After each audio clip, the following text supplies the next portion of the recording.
It was a Sunday morning when everything I thought I knew about my family shattered. I picked up the phone, excited to ask my son Michael when the wedding date would be. Before I could finish the question, Lena, his fiancée, looked me straight in the eye with a cold smile and said, "Oh, we already got married yesterday. We only invited special people." Those words cut through me like a blade. Special people. For 3 years, I had paid their rent every month $500 without fail. I had bought every piece of furniture in their apartment, stocked their fridge when they had nothing, and even given Lena money for her wedding dress. And yet, I wasn't considered special enough to witness the most important day of my only child's life. I stood frozen in my own living room, clutching the phone as if it weighed 1,000 pounds, watching Michael avoid my gaze while Lena lounged comfortably on the sofa I had paid for. Upstairs, in my closet, hung the pale pink dress I had carefully chosen for the ceremony, $200 wasted, along with new shoes I would never wear and the illusion that I mattered. For weeks I had prepared, planning to give them $1,000 as a wedding gift, cleaning every corner of my house in case they came over after the ceremony. Instead, I found myself scrolling through social media, seeing Lena's parents smiling proudly in photos, champagne glasses raised, while I sat alone in silence. That was the moment I realized the truth. In their eyes, I was not a mother. I was a bank account with a heartbeat, and something inside me began to crack wide open. The days after that revelation felt like a blur, yet every detail seared into my memory like fire. I kept hearing Lena's words on a loop, "Only special people." It was as if my years of sacrifice, the nights I went to bed hungry so they could eat, the bills I quietly paid so they could live comfortably, meant absolutely nothing. A week later, my phone rang. The caller ID showed Lena's name. For a moment, my heart foolishly hoped she might call to apologize, to explain, but when I answered, her voice was not confident, not smug this time. It was desperate. "Renate, the rent is overdue. The landlord says if we don't pay this week, we'll be kicked out. Did you forget to make the transfer?" I froze. Her words hung in the air like smoke. For years, I had rushed to the bank the moment she asked, canceling my own plans to make sure their roof stayed over their heads. I remembered nights I ate beans and rice so they could enjoy steak. I remembered covering Lena's emergencies, which always somehow coincided with new shoes or a vacation. And now, after excluding me from their wedding, she had the audacity to call as if nothing had happened. I took a deep breath, steadying my trembling hands. "Lena," I said slowly, each word deliberate, "didn't I warn you that I only help special people?" The silence on the other end was deafening. I could hear her breathing, quick and shallow. Finally, she stammered, "Renate, I don't understand. We were always special to you. You're like a second mom to me." A bitter laugh rose in my throat. Lies. Sweet, sugary lies wrapped in that pleading tone she used only when she needed something. The same voice she used when she asked me for money for her dress, for the honeymoon, for the rings I had unknowingly helped finance, though I was not allowed to see them exchanged. I hung up, my heart pounding. That night, I couldn't sleep. My mind spun with memories of every sacrifice, every dollar, every humiliation. The betrayal wasn't just about the wedding, it was about 3 years of being treated like a disposable resource. I sat on my bed, tears streaming down my face, but these weren't tears of sorrow. They were hot, angry tears, tears of frustration that had been building for years. Something inside me shifted. I went to the kitchen table, spread out my checkbook and bank statements, and started adding it all up. 3 years of rent, $18,000. Groceries, another $7,000. Gifts, medical emergencies, car loans, furniture. The number grew until the total stared back at me. $33,400. $33,000. My husband's inheritance, my retirement savings, my peace of mind, all siphoned away to fund 2 adults who couldn't even bother to invite me to their wedding. The next morning, I stood in front of the bathroom mirror. For the first time in years, I didn't see just wrinkles and tired eyes. I saw something harder, sharper determination. That day, I walked into the bank and canceled every automatic transfer. Mr. Klein, the branch manager, looked at me with genuine concern. "Are you sure, Mrs. Richter? These transfers have been consistent for years." "What happened?" I told him. is that I finally opened my eyes. I turned off my phone that afternoon, ignoring the endless calls from Michael and Lena. Every ring felt like a chain trying to pull me back into servitude. But I had made my choice. That evening, when I returned home, I froze at the sight of 3 cars parked in front of my house: Michael's, Lena's, and one I didn't recognize. Through the window, I saw movement inside. My blood ran cold. They had keys. Of course they did. I had given them keys, trusting they might one day care for me. I took a deep breath and opened the door. The scene inside was surreal. Michael sat on my sofa, head in his hands. Lena paced like a caged animal. A stranger in a gray suit stood at my dining table, rifling through my personal documents. "What is happening here?" I demanded, my voice louder than I expected. They all looked at me as if I were the intruder. Lena rushed forward with feigned concern. "Thank God you're here, Renate. We need to talk. This is Mr. Fisher, an attorney. We're concerned about your well-being." My heart pounded. Concerned? About my well-being? Michael lifted his head, his eyes cold and calculating. "Mom, you canceled the transfers. You blocked us from your accounts. We think you might be confused." Confused. The word echoed in my skull like a death knell. That was their plan. They wanted to paint me as senile, incompetent, unfit to handle my own affairs. Mr. Fisher stepped forward, his professional smile tight. "Mrs. Richter, your children only want what's best for you. We've prepared documents granting them power of attorney just until you feel better." He slid a folder across the table. I didn't even open it. My hands shook with rage as I threw it directly into the trash. "The only transition happening here," I said, my voice steady, "is yours to the front door." Lena's face twisted with anger. Michael stood trying to tower over me, his voice dripping with entitlement. "Mom, you can't just cut us off. We have obligations, the rent, the car, the credit card you co-signed. You can't just walk away." "Tan, who says I can't?" I shot back. "For years, I've paid for a life that excluded me. I filled a refrigerator in a house where I was not welcome. I financed a marriage where I wasn't even considered family. And now you dare to call me confused?" The room went silent. Mr. Fisher gathered his papers, his mask slipping. "Mrs. Richter, if you refuse to cooperate, there are legal options. A judge can determine that you require guardianship." A chill ran down my spine. This wasn't just manipulation, it was a real threat. My own son was willing to strip me of my rights, declare me incompetent, just to keep draining my bank account. As they left, Lena's eyes glinted with fury. "This won't stay like this, Renate. We'll get what we deserve." When the door finally shut, I stood alone in the silence of my living room. But it wasn't the silence of fear. It was the silence of freedom. Fragile, uncertain, but real. And as I lay in bed that night, wide awake, one thought pulsed through my veins. If they wanted a war, then a war is what they would get. The next morning, I woke with a pounding heart, my body still buzzing from the confrontation the night before.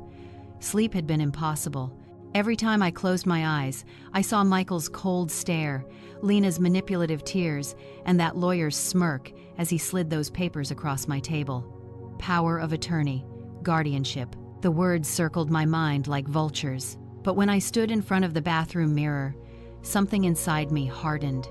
My face looked the same, wrinkled, worn, tired, but my eyes, they were different. They burned with a fire I hadn't felt in years. I wasn't just a mother anymore. I was a survivor preparing for battle. By 9 a.m., I was sitting across from Mr. Weber, an attorney I had trusted years ago when settling my late husband's will. Unlike Fisher, his eyes were sharp but kind, his voice steady with confidence.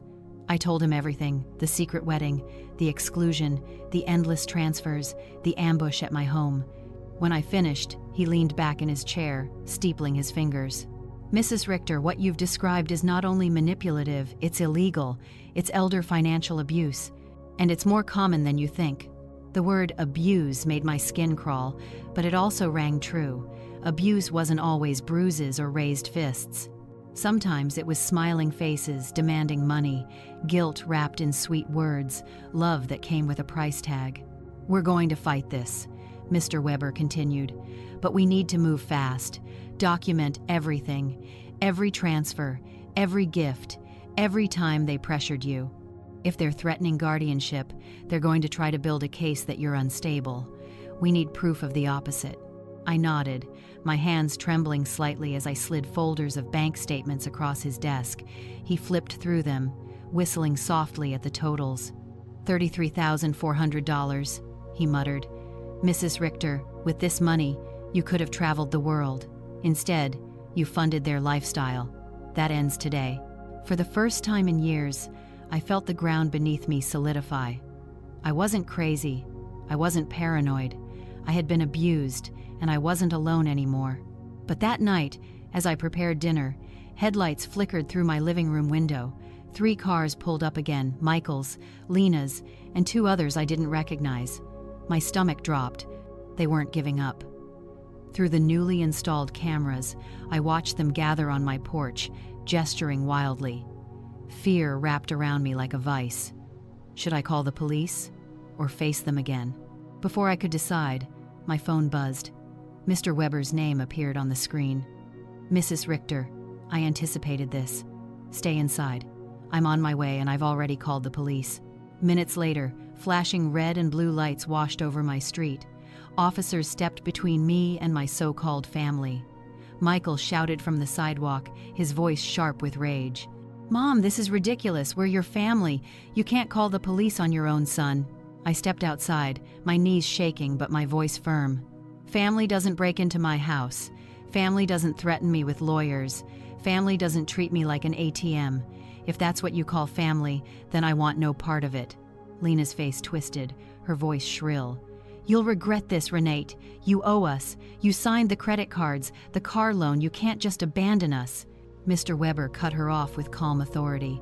From now on, any communication goes through my office, and I suggest you find your own attorney before you make threats you can't back up. The officers escorted them off my property, but as Michael climbed into his car, he threw me one last look, a look that chilled me to the bone. This isn't over, he spat, and he was right. It wasn't. The following week, my fears became reality. A knock came at my door. When I opened it, a young woman in a blazer stood with a clipboard and an official badge. Good morning, Mrs. Richter. I'm Mrs. Schmidt from the Office of Senior Services. We've received a report that you may be at risk, and we're here to conduct a wellness check. My heart sank. Of course, Michael and Lena had escalated things. If they couldn't manipulate me directly, they'd try to use the government to declare me incompetent. I forced my voice to stay calm. Can I see your ID? She flashed it quickly. It looked genuine. May I come in? She asked. Every instinct screamed at me to refuse, but I knew that would only make me look guilty. I let her in, then immediately called Mr. Weber. He arrived 20 minutes later, briefcase in hand, his presence a shield against the storm. Mrs. Schmidt, he said firmly, unless you have a court order, this visit is harassment. My client is of sound mind, and I have documentation to prove it. Mrs. Schmidt looked uneasy as Mr. Weber laid out folders of evidence, bank records, medical reports, proof of my independence. Your family reported that you've shown erratic behavior, she said cautiously. You mean I stopped financing their lives? I shot back. That's not erratic, that's self-preservation. Her face softened. By the time she left, she had assured us she saw no grounds for intervention. But the damage was done. Michael and Lena weren't going to stop. They were going to drag me into court. That night, I sat at my kitchen table, my head in my hands. Fear threatened to choke me, but beneath it, something stronger stirred. Rage, determination. If they wanted to fight, then I would give them the fight of their lives. I called my sister Diana in Chicago. We hadn't spoken in months. When I told her everything, her voice cracked with both anger and relief. Renate, it's about time. I always hated hearing you brag about how much you gave them. It was like you thought love had to be bought. Now you see the truth. Michael never talked about you with love, just about your money. And Lena, she always spoke about you in the future tense. When Renate's gone, we'll remodel her house. When we inherit, we'll invest in our business. They weren't waiting to love you, sister. They were waiting for you to die. Her words hit me like ice water, but they also cleared the fog. They had never seen me as a mother, only as a means to an end. And for the first time, I felt no guilt, no hesitation, only resolve. Because I finally understood the truth. They weren't just trying to take my money. They were trying to erase me. But I wasn't going anywhere. The letter came on a gray Thursday morning. Thick, official paper, my name stamped across the front in bold black ink. My hands trembled as I tore it open. Inside, the words confirmed my deepest fear. Michael and Lena had filed a lawsuit to have me declared mentally incompetent. They were asking the court to assign a guardian, most likely Michael, who would gain full control of my finances, my property, even my daily life. For a long moment, I just sat at the kitchen table staring at those words. My own son, the boy I had raised through nights of fever, through scraped knees and broken hearts, was trying to strip me of everything, my freedom, my dignity, my humanity. Mr. Weber came the same afternoon, his expression grim. "Renate," he said, "this is their final move. They've fabricated evidence, found so-called witnesses, even convinced a doctor to file a false statement. They're throwing everything at you." "What do I do?" I asked, my voice a whisper. "We fight," he answered simply. "And we fight smart. You are competent, you are clear, and we have the proof." The weeks leading to the trial were the longest of my life. I underwent a full psychiatric evaluation with Dr. Moore, who confirmed I was not only competent but sharper than many half my age. My friends, Eleanor, Cynthia, Maria, stood by me, ready to testify about my clarity, my independence, my transformation. I gathered every receipt, every bank statement, every record of the $33,400 I had spent to keep Michael and Lena afloat. Still, fear haunted me at night. What if the judge believed them? What if the system failed me? I would lose everything. I would become a prisoner in my own life. The morning of the trial, I dressed in my best black suit. As I looked in the mirror, my heart pounded, but my reflection stared back with defiance. "Today," I whispered to myself, "you fight not just for your money, but for your soul." At the courthouse, I saw them waiting. Michael in a brand new suit, Lena in black as if attending a funeral, perhaps the funeral of our family bond. Their lawyer was older, seasoned, with the smug confidence of a man who had won cases like this before. When Michael's eyes met mine, he quickly looked away. Lena, though, locked eyes with me, her gaze ice cold. The judge entered, Judge Miller, a man with a reputation for fairness. As proceedings began, their lawyer launched into his opening statement, painting me as a confused old woman manipulated by opportunistic strangers. He spoke of my irrational decision to cut off support, my paranoid installation of security cameras, my isolation from family. Every word dripped with poison, twisting my fight for independence into a portrait of madness. Then came the witnesses. Lena went first. She cried on the stand, her voice quivering as she spoke. "Your Honor, Renate has always been like a second mother to me, but lately, she's changed. She's hostile, paranoid. She shut us out completely. It breaks my heart to see her mental decline." I gripped the edge of the bench, my nails digging into the wood, lies layered with just enough sweetness to sound convincing. When Mr. Weber cross-examined, her mask cracked. "Mrs. Schuster, when was the last time you called my client without asking for money?" I don't recall exact dates. "Is it true that you and your husband married without inviting her?" It was very small, intimate. "Did you not tell her, and I quote, that only special people were invited?" Her face flushed crimson. Those words were taken out of context. "Idwanist, what context makes it acceptable to tell your mother-in-law she isn't special?" She faltered. The courtroom murmured. Next came Michael. Watching him swear to tell the truth felt like a knife twisting in my chest. "My mother has always been generous," he began, "but recently she's been erratic, cutting us off financially without reason, being manipulated by people who don't really care about her." When Weber stood, his voice was razor sharp.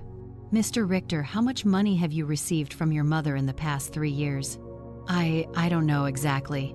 Does $33,400 sound about right?" Michael's jaw tightened. "Maybe. She was always generous." "And how many times did you visit her without asking for money?" Silence. Is it true that you broke into her home with a lawyer and tried to pressure her into signing power of attorney? We were worried about her.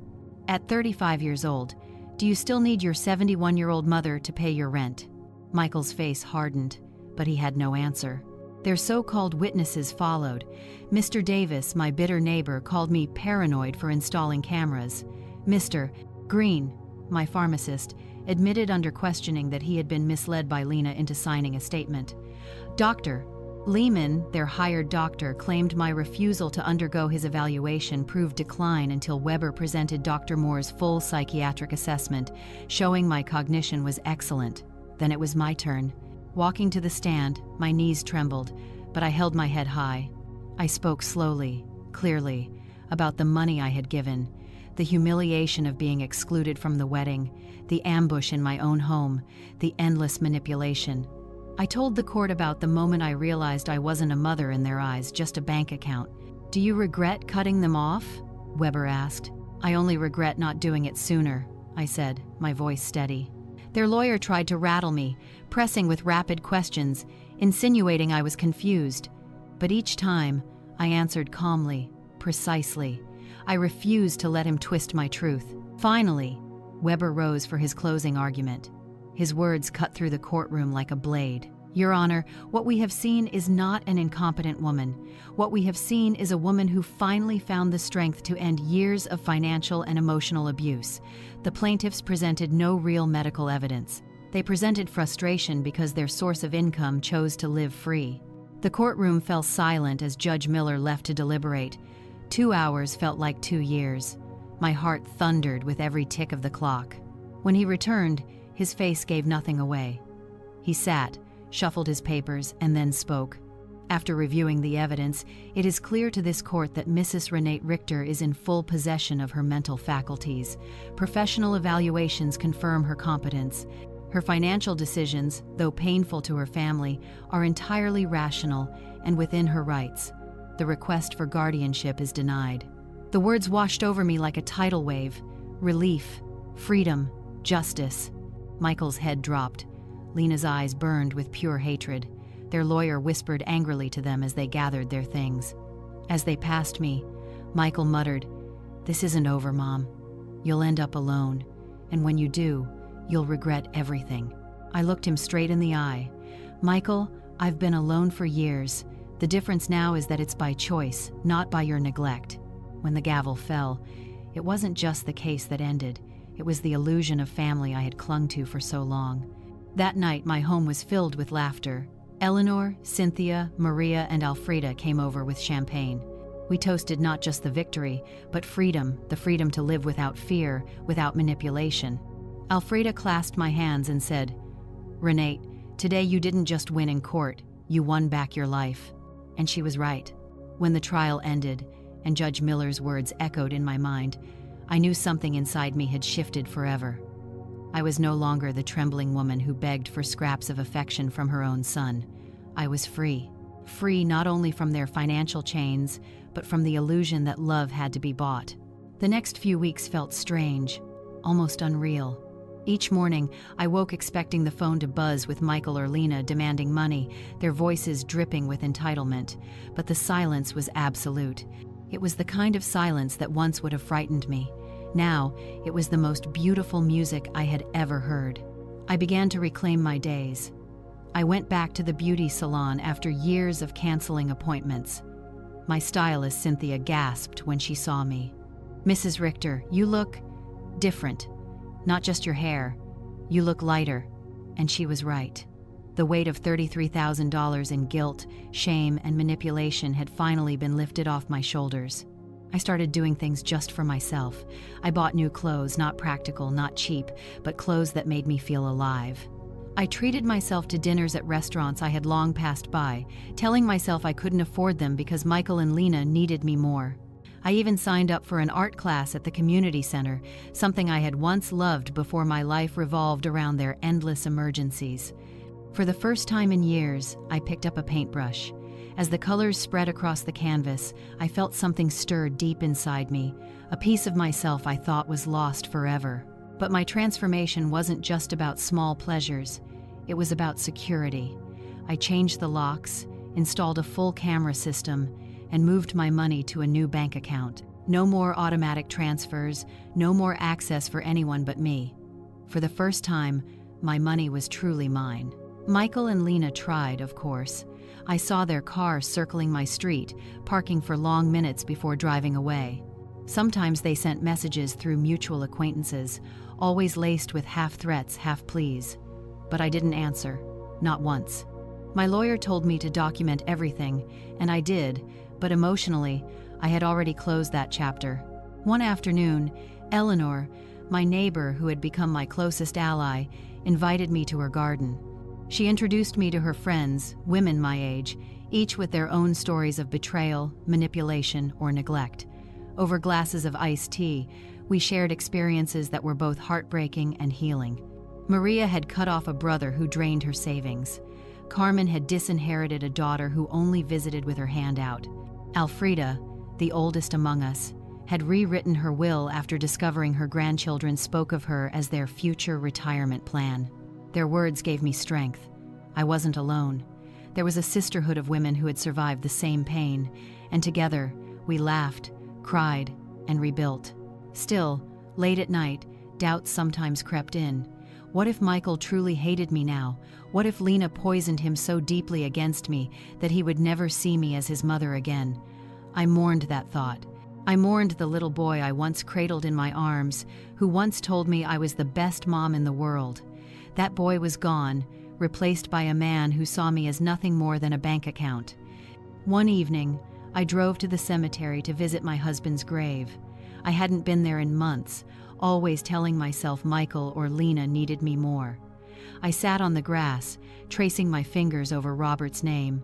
"My love," I whispered, "I think I lost myself after you left." I poured everything into Michael, thinking I could protect him from pain, but I only created something worse. I forgot to be me. "But I promise you I've found my way back. I'll live now. For you. For me."